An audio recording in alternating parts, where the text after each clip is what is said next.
वनगढ़ के महाराज विक्रमजीत सिंह अपने सिंहासन पर टेढ़े होकर बैठे थे। दोपहर का समय था। सामने 56 भोग सजे थे।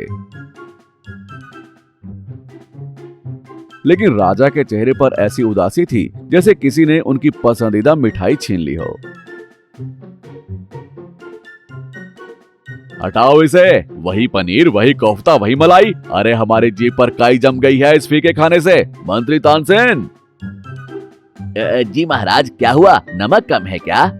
नमक नहीं, स्वाद कम है। जीवन का रस खत्म हो गया है। अरे हम राजा हैं, मरीज नहीं। रोज वही उबला हुआ खाना। कुछ ऐसा लाओ जो आत्मा को झंझोर दे, जिसकी खुशबू से पड़ोसी राज्य के राजा की भी लार टपक जाए।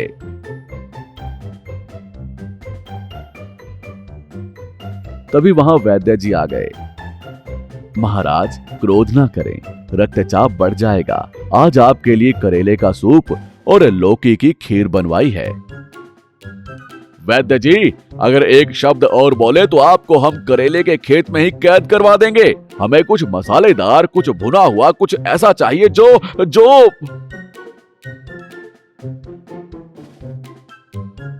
तभी दरबार के कोने से शंभू धीरे से आगे आया। खम्मा घड़ी महाराज, अगर गुस्ताखी माफ हो तो एक खबर लाया हूँ। बोल शंभू, तू ही कोई अच्छी खबर सुना दे। महाराज, कल मैं भेष बदलकर राज्य की सीमा पर रांची वाले घने जंगलों की तरफ गया था। वहाँ जंगल के बीचों बीच एक पुरानी झोंपड़ी है। वहाँ एक आदमी है, बाघा। वो सखुआ की लकड़ी पर मिट्टी की हांडी में ऐसा मटन चावल बनाता है कि ओह महाराज, उसकी खुशबू से जो शेर भी शिकार छोड़कर शाकाहारी बनने की सोचने लगता है ना, फिर वापस मांसाहारी बन जाता है। राजा की आंखों में चमक आ गई। सखुआ की लकड़ी, मिट्टी की हांडी और मटन। शंभू, क्या तुमने चखा? जी महाराज, ऐसा स्वाद की उंगलियां चाटते चाटते कोहनी तक पहुंच जाएं। वो सखुआ की लकड़ी का जो धुआं मटन में रमता है, हाय, और हाथ में गीला गीला चावल। राजा ने तुरंत सिंहासन छोड़ दिया।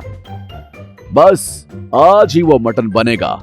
मंत्री, जाओ उस बाघा को पकड़ लाओ। आज रात का भोज वही बनाएगा। अगले दिन दरबार में बाघा को पेश किया गया। बाघा कोई आम रसोया नहीं लग रहा था। सर पर गमछा, धोती थोड़ी ऊंची और चेहरे पर गजब की बेफिक्री। उसे देखकर लग ही नहीं रहा था कि वो राजा के सामने खड़ा है। महाराज, ये है बाघा, बड़ी मुश्किल से आया है। स्वागत है बाघा। सुना है तुम सखुआ वाला मटन बहुत गजब बनाते हो। आज हमारे लिए भी बनाओ, मुंह मांगा इनाम देंगे। राजा साहब, ई महल में वो हमसे ना बनेगा। दरबार में सन्नाटा छा गया। शाही रसोइया भीमसेन की मूछें फड़कने लगी। क्यों, हमारे पास सोने के बर्तन हैं, चांदी की कड़ची है, दुनिया भर के मसाले हैं। यही तो दिक्कत है, सोने के बर्तन में मटन नहीं घमंड पकता है। और सखुआ का मटन बनाने के लिए माहौल चाहिए, खुली हवा, पुरानी सखुआ की सूखी लकड़ी और मेरी अपनी काली वाली पुरानी हांडी। महाराज, ये अपमान है। मेरी कड़ाही में क्या कमी है? कमी कुछ नहीं है भैया, बस तुम्हारी कड़ाही में जान नहीं है। वो ज्यादा चमकती है, मटन शर्मा जाएगा।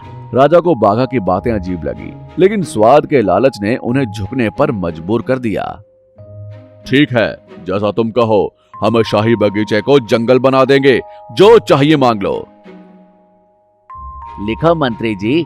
पहली बात, 15 साल पुरानी सखुआ की लकड़ी चाहिए जिसमें दीमक ना लगा हो। दूसरी, पानी कुएं का नहीं झरने का चाहिए। तीसरा, कोई मुझे जल्दी करो नहीं बोलेगा। मटन पकेगा अपनी मर्जी से। लेकिन तेल कितना डालोगे? ज्यादा तेल राजा जी के दिल के लिए। वैद्य जी, आप अपनी जड़ी बूटी कूटो। मटन में तेल नहीं, चर्बी का खेल होता है, बीच में ना बोलें। तीसरे दिन राजा के शाही बगीचे के एक कोने में काम चलाऊ जंगल बना दिया गया। एक चूल्हा खोदा गया। लकड़हारा भूरा लकड़ियों का गट्ठर लेकर खड़ा था। राजा खुद एक साधारण कुर्सी लगाकर वहां बैठ गए। मंत्री, वैद्य जी और शाही रसोइया सब तमाशबीन बनकर खड़े थे। ए भूरा, ये का उठा लाया रे? ये सखुआ है? ये तो आम की लकड़ी है, इससे मटन मीठा हो जाएगा। जा असली सखुआ ला, जिसमें से जंगल की महक आए। भूरा दौड़ कर गया। राजा का पेट भूख से गुड़गुड़ कर रहा था। अरे बाघा, लकड़ी तो जलानी ही है, कोई भी जला ले भाई। ना महाराज, सखुआ की आंच धीमी होती है और धुआं कड़वा नहीं मीठा होता है। वही तो मटन के रेशे रेशे में घुसता है। सब्र का फल मटन होता है। बाघा ने मसाला पीसना शुरू किया। वो सिलबट्टे पर मसाले पीस रहा था। शाही भीमसेन ने अपनी मिक्सर जैसी कोई पुरानी मशीन दिखाई। इसे पीस लो, जल्दी हो जाएगा। मशीन से मसाला पिसता नहीं, कटता है। सिलबट्टे पर मसाले का तेल निकलता है। तुम नहीं समझोगे। तुम जाओ, शाही पनीर बनाओ। मसाला पीसने में ही बाघा ने 1 घंटा लगा दिया। राजा की हालत खराब हो रही थी। सेवक लाखा राजा को हवा कर रहा था, लेकिन राजा को भावा नहीं, खाना चाहिए था।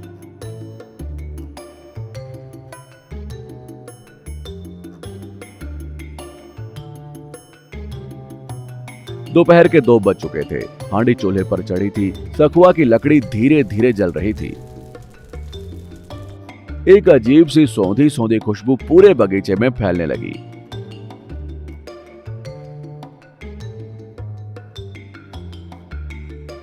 ये खुशबू साधारण नहीं थी। इसमें लहसुन का तीखापन, सखुआ के धुएं का नशा और मसालों का जादू था। आहा, नहीं, मतलब छी छी, ये तो बहुत तामसिक भोजन लग रहा है। मेरी तो भूख ही मर गई। लेकिन वैद्य जी के मुंह में पानी आ रहा था, जिसे वो बार बार निकल रहे थे। महाराज, खुशबू तो ऐसी है कि लग रहा है पड़ोसी राज्य पर हमला कर दूं जोश में। बाघा, अब तो परोस दे भाई, जान लेगा क्या?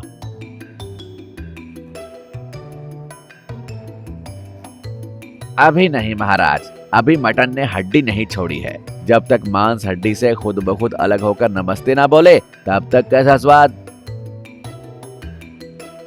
तभी एक गड़बड़ हो गई। शाही रसोया भीमसेन, जिसे जलन हो रही थी, उसने सोचा कि आंच तेज कर दूं ताकि जल्दी पके। उसने चुपके से 2-4 लकड़ियां और ठूंस दी। आंच तेज हो गई तो बाघा चिल्लाया, अरे कौन था? कौन बढ़ाया आंच? सत्यानाश कर दिया। मटन को प्यार से सहलाना होता है, जलाना नहीं। अब इसे 10 मिनट और लगेंगे सेट होने में। राजा ने भीमसेन को घूर कर देखा। भीमसेन डर के मारे पेड़ के पीछे छुप गया।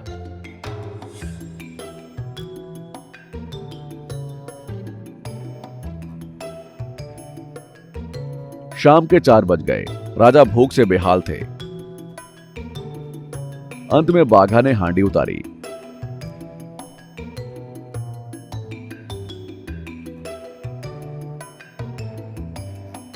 लेकिन अभी ड्रामा खत्म नहीं हुआ था।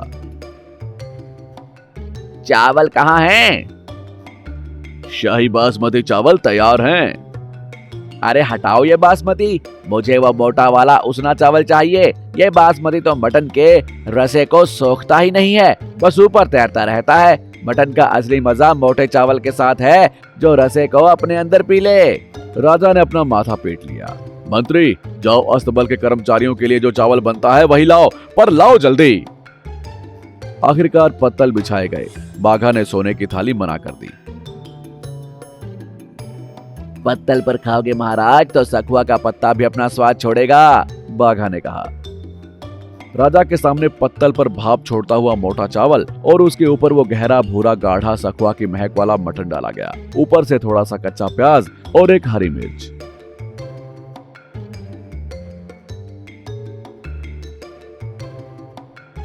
राजा ने पहला निवाला उठाया। उन्होंने हाथ से चावल और मटन को मिलाया। जैसे ही निवाला मुंह में गया, राजा की आंखें बंद हो गई। सब राजा के चेहरे को देख रहे थे।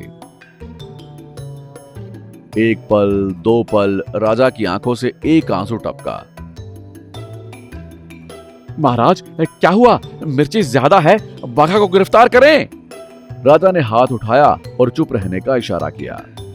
अद्भुत, अवर्णनीय, ऐसा लग रहा है कि स्वर्ग मेरे तालू पर उतर आया है। वो सखुआ का धुआं, वो पिसा हुआ मसाला, अरे बाघा तो जादूगर है। राजा ने जल्दी जल्दी खाना शुरू किया। वैद्य जी से भी अब रहा नहीं गया। महाराज, थोड़ा विष परीक्षण कर लूं? और वैद्य जी ने राजा की इजाजत का इंतजार किए बिना एक बड़ी कटोरी भर ली।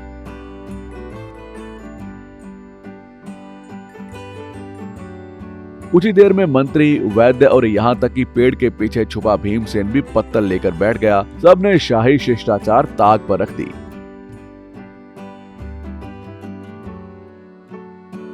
खाने के बाद राजा ने डकार ली और बाघा को पास बुलाया। बाघा, मांगो, क्या मांगते हो? हम तुम्हें शाही रसोइया बनाना चाहते हैं। तुम्हें महल में रहना होगा।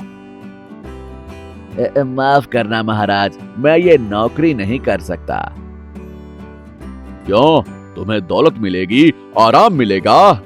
महाराज, आज आपको ये खाना इसलिए अच्छा लगा क्योंकि आपने इसके लिए सुबह से इंतजार किया। आपने भूख को महसूस किया, आपने बगीचे में धूप सही, लकड़ी का धुआं सहा। अगर मैं रोज महल में ये बनाऊं तो 2 दिन में आप इसमें भी नुक्स निकाल देंगे।